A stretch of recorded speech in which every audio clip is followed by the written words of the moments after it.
Attends, j'ai une parole de Dieu pour toi. Ainsi, tu veux revenir là où on t'a abandonné. Des personnes qui t'ont méprisé. Des personnes qui ont dit que tu n'allais pas réussir.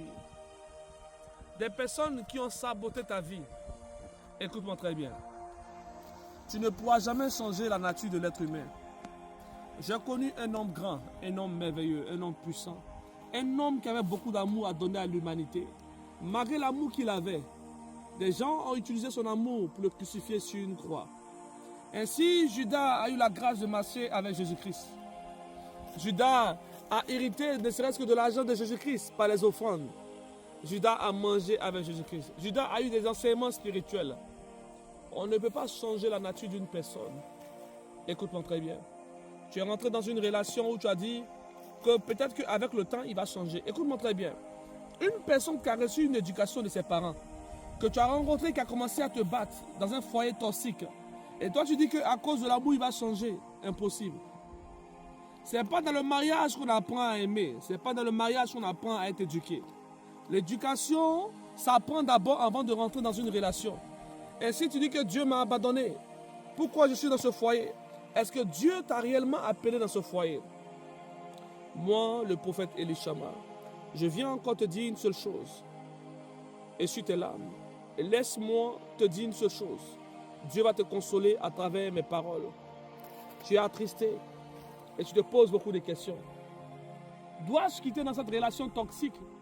Là où j'ai déjà des enfants avec cet homme. Et même si je quitte cet homme, est-ce que ma situation va changer?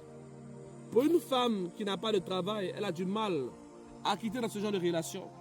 Pour une femme, même si elle a le travail, elle dit « Oh, qu'est-ce qu'ils vont dire de moi ?» À cause du nom, pour avoir le nom d'une personne, tu veux détruire ta vie. J'ai connu une chante qui était célèbre, qui avait l'onction de Dieu, battue par son homme, sous prétexte qu'elle devait rester toujours dans ce foyer. Écoutez-moi très bien. Le mariage n'est pas fait pour apprendre la boxe.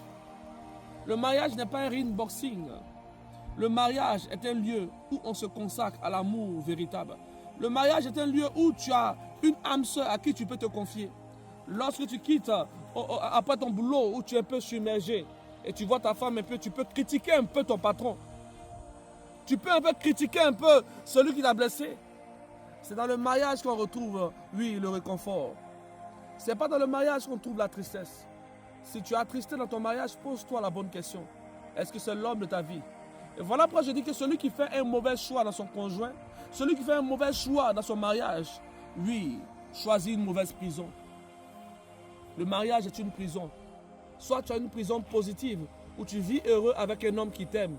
Soit tu as une prison négative, où tu es enfermé, où tu souffres. Et quand tu vois tes parents, tu ris parce que tu ne veux pas exposer ton foyer, de peur d'être la risée de tout le monde. Je prie maintenant, toi qui me regardes, toi qui m'écoutes, que Dieu t'accorde un homme qui aura la crainte de l'Éternel. Cette parole n'est pas pour une communauté. Moi, je parle pour des âmes. Je viens prier pour des âmes.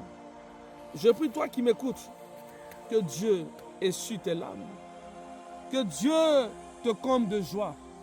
Que Dieu te bénisse puissamment. Femme de feu, femme de puissance, reçois la grâce de mon Dieu. Sois béni puissamment avec le sourire prophétique. Les sofas yakarabosha.